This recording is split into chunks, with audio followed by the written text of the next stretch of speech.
Well, our passage this morning is somewhat lengthy, and it could be considered two separate narratives. But as we'll see, they have more in common than just chronological order. We'll see two feasts that represent two kingdoms. Feasts are always considered a celebration, but they're also often a representation. Just ask anyone who's planning a wedding. They'll tell you that they feel the weight of that representation. A feast will often highlight the values of its host in what they celebrate, where they celebrate, how they celebrate, and who they celebrate with. Our passage this morning is a tale of two feasts and how they represent two kingdoms. Since Jesus' baptism in the rugged hands of John the Baptist, Jesus' ministry was one of world-changing teaching and miracles. While his words and works were astounding in their own right, it was actually the authority with which he did them that caught people's attention, because he exercised complete authority. Authority over all things, in heaven and on earth, visible and invisible, whether thrones or dominions or rulers or authorities. This is what Jesus exemplified. He brought the kingdom of heaven to the hearts of earth, but the hearts of earth didn't want a kingdom in which they were not king. And still today, our hearts resist a kingdom in which we are not king. The authority with which Jesus taught and worked miracles was a literal embodiment, an incarnation of the wisdom and power of God. And it was this wisdom and this power that would be both confrontational and comforting, as we'll see in our passage this morning.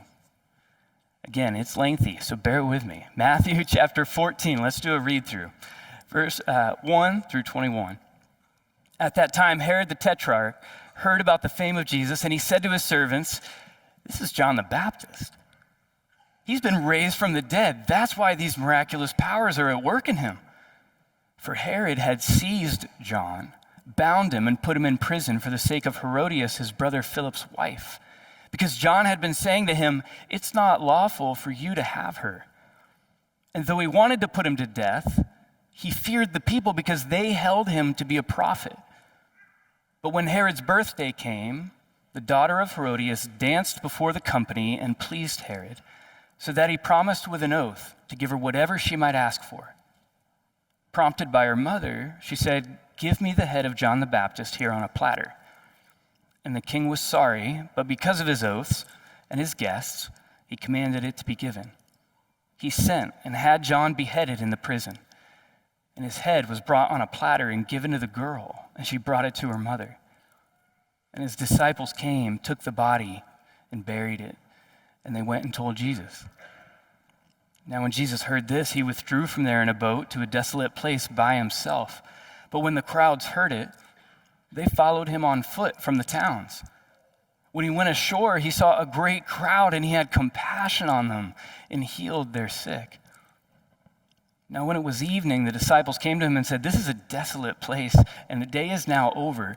Send the crowds away to go into the villages and buy food for themselves." But Jesus said, "They need not go away. You give them something to eat." They said to him, "We have only 5 loaves here and 2 fish." He said, "Bring them here to me." Then he ordered the crowds to sit down on the grass, and taking the 5 loaves and the 2 fish, he looked up to heaven and said a blessing. Then he broke the loaves and gave them to the disciples, and the disciples gave them to the crowds.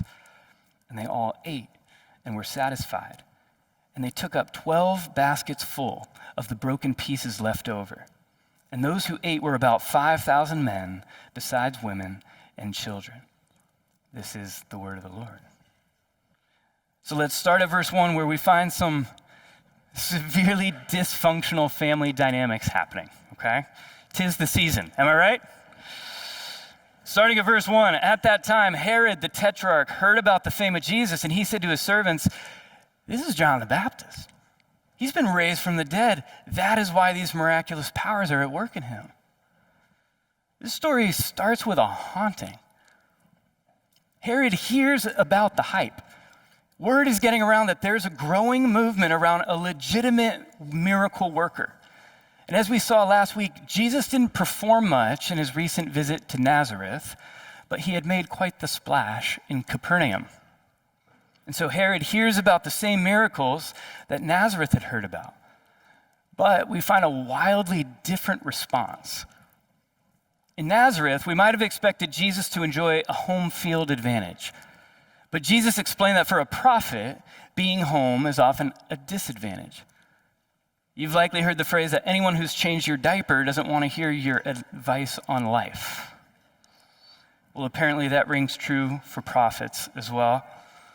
Nazareth had heard about the miracles of Jesus, but they were actually offended at the thought of them. They rejected Jesus as Messiah and reappropriated him as ordinary. They concluded that he was not the Son of God, but simply the son of Joseph. And now Herod hears about those same miracles, but he actually has no problem believing that they're true. He doesn't find them offensive. He would actually find them entertaining if they weren't so disturbing. Because his first reaction is to believe that John the Baptist has come back to life. And that wouldn't be a good thing for Herod. It's a strange presumption to think that Jesus is a resurrected John, particularly because John the Baptist, while alive, had not performed miracles. We actually read this in John 10, verse 41. It says, "And many came to him," Jesus, "and they said, 'John did no sign. But everything that he says about this man was true.'" So we find that many who believed in Jesus because of John's testimony actually recognized John's lack of miracles. But Herod's first thought is that this miracle worker must be John resurrected.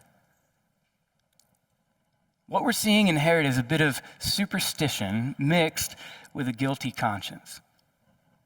It results in a paranormal paranoia.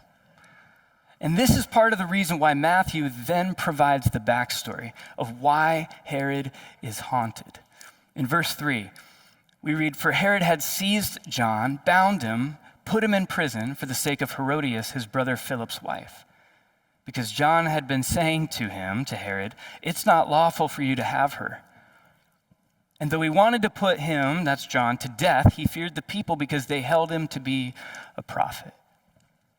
Herod figured that wrongfully imprisoning a prophet is more palatable than killing him. Admittedly, it's a sliding scale. But he did this because John had confronted Herod's sin. And John, when he did so, wasn't appealing to the Roman law, but to the Jewish law, the Mosaic law, the law of God, where a man was expressly prohibited from having his brother's wife. Herod's relationship with Herodias was unlawful and flauntingly public. And John did not hold reservation for royalty. Rather, he expected more out of those in authority. While Herod would have preferred that John be dead silent, he was content to have him muffled in confinement. In verse 6, "But when Herod's birthday came, the daughter of Herodias danced before the company and pleased Herod, so that he promised with an oath to give her whatever she might ask. Prompted by her mother, she said, 'Give me the head of John the Baptist here on a platter.'" Okay. Whatever your family dysfunction may be, and whatever your plans for Thanksgiving may hold, I think we can all agree that this family and this feast are exceptionally dysfunctional. Herod and Herodias both take offense to the preaching of John the Baptist. He's made it plain that their marriage is unlawful, and so both want him to stop talking, both want him dead. Herod, though, has recognized John's reputation among the Jewish people, and he's been careful of the consequences.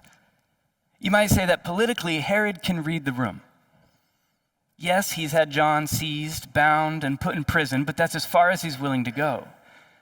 Herodias, however, has reached a point where she couldn't care less about consequence. She wants silence. She's likely able to read the room as well, probably better than Herod, but she's brazen enough to rearrange it. Mark's account of this story tells us that she sought opportunity. She schemed to leverage this situation. She manipulated that moment, soliciting a public promise through the provocations of her daughter. Herodias set the trap that Herod drunkenly walked into. Again, he wasn't concerned with conscience, but only consequence. Verse 9, and the king was sorry, but because of his oaths and his guests, he commanded it to be given. He sent and had John beheaded in the prison, and his head was brought on a platter and given to the girl, and she brought it to her mother. And his disciples came and took the body and buried it, and they went and told Jesus. John the Baptist was the prophet that Malachi had promised would come in the final note of the Old Testament by naming Elijah. Now, John wasn't Elijah resurrected or reincarnated. He himself denied that directly. But we read in Luke chapter 1 that John had come in the power and spirit of Elijah to turn hearts in true repentance and prepare a way for the messianic ministry of Jesus. Not only did John share in the power and the spirit of Elijah, he also shared in his sense of fashion. They wore camel hair and a leather belt. Both men spent time in a wilderness. Both arrived during a time of spiritual darkness and called people back to God. They both experienced the darkness of personal spiritual doubt and needed reassurance. Further still, John and Elijah shared the experience of confronting and being hunted by a murderous husband and wife. We recall the evil of Ahab and Jezebel.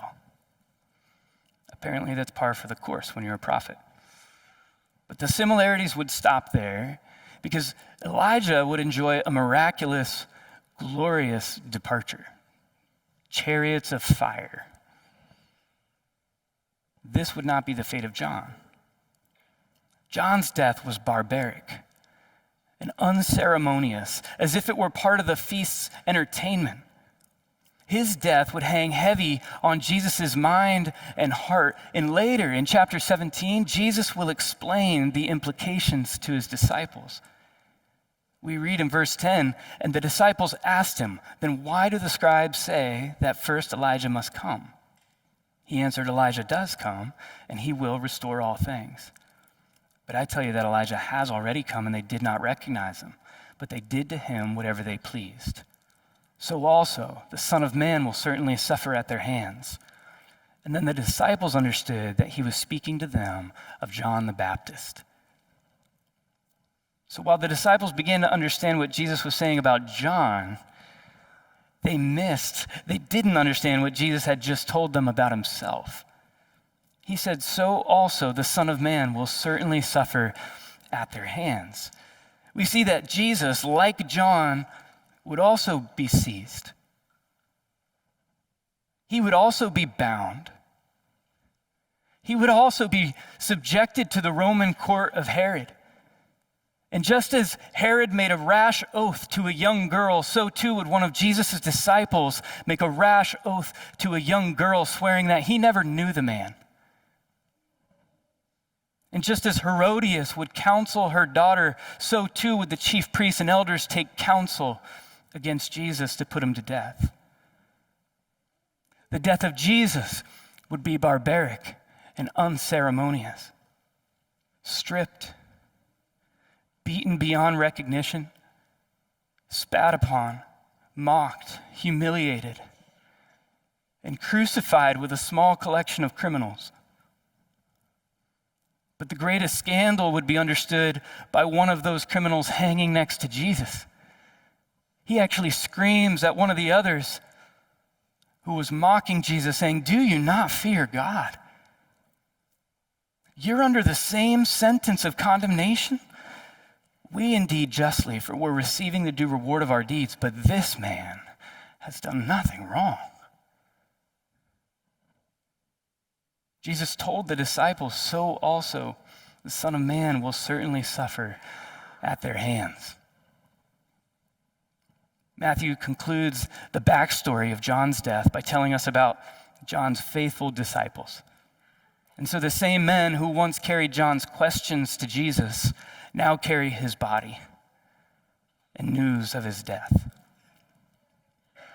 The transition in this passage between the two narratives is jarring, but we can see that it is a tale of two feasts that represent two kingdoms. Herod's birthday feast stands in stark contrast to the feast that's about to take place. His is a depraved display of death and destruction. The other is one of life-giving joy through power and provision. Whereas one is hosted in a royal court of the Roman Empire, the other will be in a deserted place. Whereas one is exclusive for those of rank and power, the other is open air for all who might be seeking. One is marked by seduction, the other by service. One is by manipulation, the other will be marked by miracle.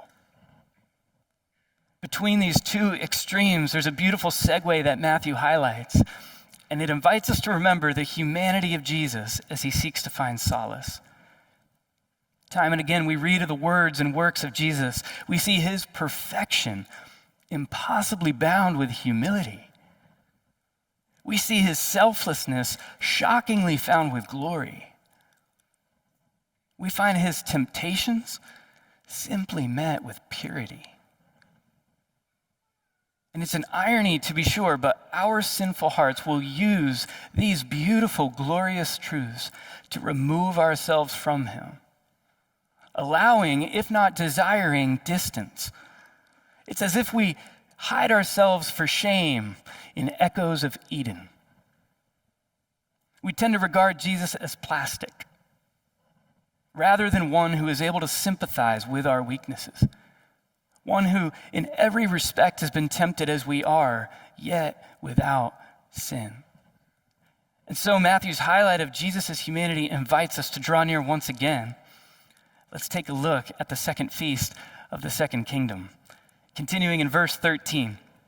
When Jesus heard this, he withdrew from there in a boat to a desolate place by himself. But when the crowds heard it, they followed him on foot from the towns.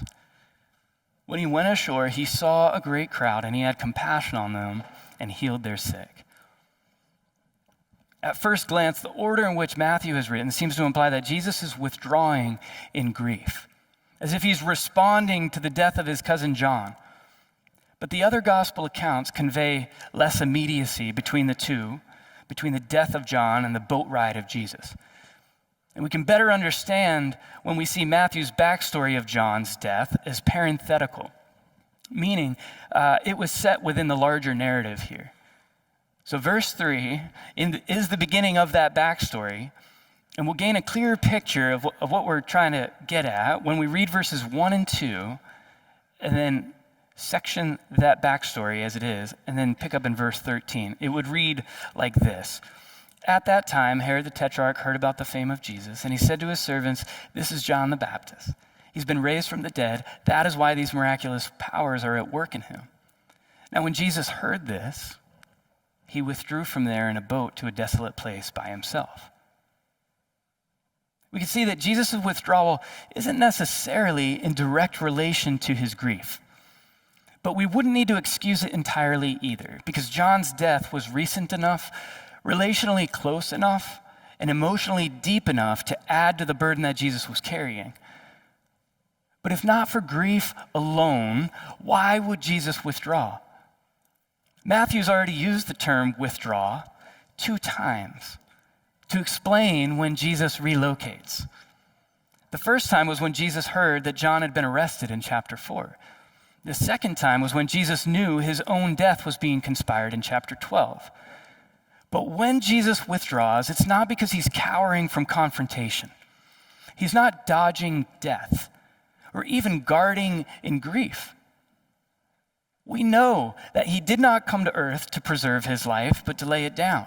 And we know that the cross was ever before him. He had no confusion about the life he came to live and the death he came to die. Rather, we'll notice that when Jesus withdraws from one place and steps into another, we see prophecy fulfilled. We look at these 2 instances back at chapter 4, verse 12, When he heard that John had been arrested, he withdrew into Galilee. And leaving Nazareth, he went and lived in Capernaum by the sea, in the territory of Zebulun and Naphtali, so that what was spoken of the prophet Isaiah might be fulfilled. The land of Zebulun and the land of Naphtali, the way of the sea beyond the Jordan, Galilee of the Gentiles. The people dwelling in darkness have seen a great light. And for those dwelling in the region and shadow of death, on them a light has dawned. When Jesus withdrew, what was spoken by the prophet was fulfilled. Let's look at the second time in chapter 12, verse 14. But the Pharisees went out and conspired against him how to destroy him. Jesus, aware of this, withdrew from there. And many followed him, and he healed them all and ordered them not to make him known. This was to fulfill what was spoken by the prophet Isaiah. Behold, my servant, whom I've chosen, my beloved, with whom my soul is well pleased. I will put my spirit upon him, and he will proclaim justice to the Gentiles. Again, when Jesus withdrew, what was spoken by the prophet was fulfilled. When he withdraws from one place and steps into another, we know that it's intentional. It's like when we see a quarterback withdraw into a shotgun formation, right? You know there's likely a big play about to happen. It prompts us to watch for what's to come, and so we watch for what's to come. We read that the crowds heard that he was withdrawing by boat, right? They followed him on foot from the towns, and when he went ashore, he saw a great crowd. We got to play with this one a little bit because I think it's a funny picture. He sneaks out on a boat for a little private prayer, sets up his auto response, silences his notifications. But I also imagine that he can see them in the boat and they see him on shore. There's like this, like, don't make eye contact. You ever feel that in Walmart? You're like, just keep pushing. What's he gonna do? Like turn his boat back around? I don't know. The people on shore are like, slow down everybody, look natural. Or maybe they weren't as insecure as I am. They're just like, we are shamelessly following you to shore. Like, we're coming for you. They get to shore and they're like, whoa, Jesus, what are you doing here? I don't know, probably none of that is true. But where we'd likely feel the crushing weight of the social expectations of a crowd, Jesus feels compassion. Compassion is a good word. It's different than pity. Pity can often tug at our heartstrings, but allows us to stay sitting on the couch. It makes us feel badly for someone, but not bad enough to do anything about it. Compassion, though, it moves us. Compassion is a catalyst. It's almost always followed by a verb or expressly used to say that someone is moved with compassion. It's a compound word. And the prefix com means together or to join. We see it in words like companion or communicate. And so we have compassion. Of course, the root word is passion, and it means suffering. You may have seen the movie, The Passions of the Christ. It's referring to the sufferings of the Christ. As a side note, I've always thought it funny that my mom has this perfume called Passion. And when I learned that it meant suffering, I just thought that was really funny. And I will say she uses a passionate amount. Anyway, to have compassion means to suffer with, to join in suffering, to suffer together. We see that when Jesus went ashore and saw the great crowd. He had compassion on them. It didn't allow him to stay in the boat. These were people who needed healing. His heart ached with them, and it moved him to heal them. Jesus felt their suffering, and he took action. It's likely that this healing work absorb the majority of the day because the text then brings us to evening. And after an entire day of healing miracles, we'll actually see that the main course was still to come. Here we'll read through the rest of our passage in verse 15. Now, when it was evening, the disciples came to him and said, "This is a desolate place. The day is now over. Send the crowds away to go into the villages and buy food for themselves." But Jesus said, "They need not go away. You give them something to eat." And they said to him, "We have only 5 loaves here and 2 fish." And he said, "Bring them here to me." Then he ordered the crowd to sit down on the grass. And taking the 5 loaves and the 2 fish, he looked up to heaven and said a blessing. Then he broke the loaves. He gave them to his disciples, and the disciples gave them to the crowds. And they all ate and were satisfied. And they took up 12 baskets full of the broken pieces left over. And those who ate were about 5,000 men, besides women and children. The disciples are the ones to prompt this conversation. They decide to huddle up with Jesus, and they highlight the location. It's desolate. They highlight the time. It's time for dinner. And they highlight the obvious need. There's 5,000 plus people here. And everyone's stomach is starting to grumble. And then they offer a strategy that honestly, to me, it seems reasonable. I mean, sure, the disciples were known to be abrupt, judgmental, impulsive, and generally irritable, but we don't sense any of that here, only perhaps an understandable exhaustion. And so, at this point, the plan is sheer pragmatism.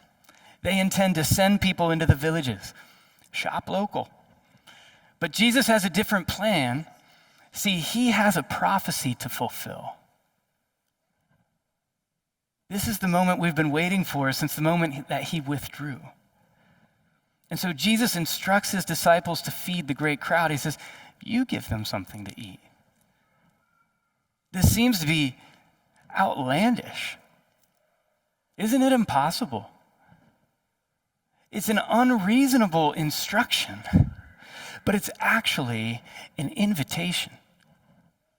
This command is intended to expose the disciples' inabilities. It summons all of their insufficiencies. It is a releasing revelation. It disrobes their self-deceived adequacy. They stand bankrupt before God himself, being entirely incapable.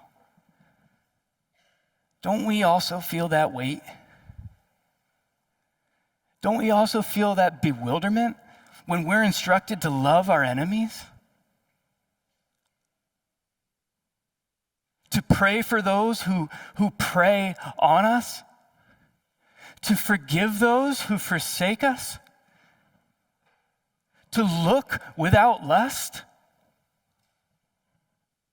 To be angry but not sin?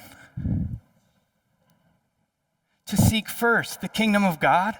To take up our cross daily? To be holy? Are these not impossible? Yes. With man, this is impossible. But with God, all things are possible. The invitation to them and to us is to look to Christ. He is our sufficiency. He is our ability, our strength, our shield, our glory, and our Lord. We look to Christ. He says, "Bring it to me." So the disciples, they take inventory, and they find only 5 loaves of bread and 2 fish, but what good is this for so great a need? It's like saying, "Sir, we have 24 chicken nuggets." But Jesus invites them, "Bring what you have to me." He's still inviting us this morning, "Bring what you have to me." We look at our insufficiencies and we ask, what good is this for so great a need? Because Rochester is languishing. The broken homes, the anger, the sexuality, the abuse, the violence. What good is what we have for so great a need? Is this not impossible? Jesus says, bring what you have to me. We look to Christ. This isn't the first time that Israel has found themselves hungry and in a desolate place. After being delivered from Egypt, God led them into a wilderness, and it was there that he provided for them by giving bread from heaven. We're told that the bread was sufficient enough to feed the men as well as the women and children, that they and their households ate until they were full. This miracle of Jesus was to fulfill what was spoken by the prophet Moses when he said, the Lord your God will raise up for you a prophet like me from among you, from your brothers. It is to him you shall listen. And this expectation of messianic fulfillment, it wasn't lost on those of Jesus' day. They asked him about it directly in John chapter 6. Verse 30, it says, so they said to him, what sign do you do that we may see and believe you? What work do you perform? Our fathers ate manna in the wilderness. As it is written, he gave them bread from heaven to eat. And in verse 33, Jesus told them, for the bread of God is he who comes down from heaven and gives life to the world. I am the bread of life. Whoever comes to me shall not hunger, and whoever believes in me shall never thirst. Remember when Jesus withdrew? We saw him drop back into that shotgun formation, and we expected all the promise of a prophecy fulfilled. And so it came to be. Each and every step that Jesus took was to fulfill the work that the Father had given him. He would later explain to his disciples after his resurrection that all of the scriptures, beginning with Moses and the prophets, had been speaking of himself. Jesus is the one.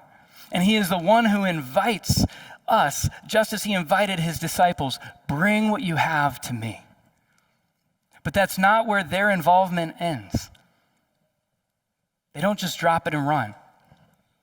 After he blesses and breaks the loaves, we read that he then gave them to the disciples, and the disciples gave them to the crowds. The impossible needs that day were met by the provision of Christ through the hands of the disciples. In the same way, we love because we've been loved. We forgive because we've been forgiven. We care for the needs of others because we've been cared for. These are Christ's abundant provisions through our hands. We'll end this morning by looking once more at this provision. For it was on that mountain Jesus took the bread from their hands, and he blessed it, he broke it, and he gave it to the disciples. And in this process of provision, we'll recognize a pattern. For it was on the night that Christ would be betrayed, Jesus took bread. He blessed it. He broke it. And he gave it to the disciples, and he said, take, eat. This is my body broken for you. Church, there is no greater provision to be found. Yes, we see so great a need, both inside of us and outside of us. And yes, we are entirely insufficient. And so we look to Christ. The Father finds each of us in desolate places, and he offers his provision in Jesus Christ because he was blessed, he was broken, and he was given to you. Take and eat.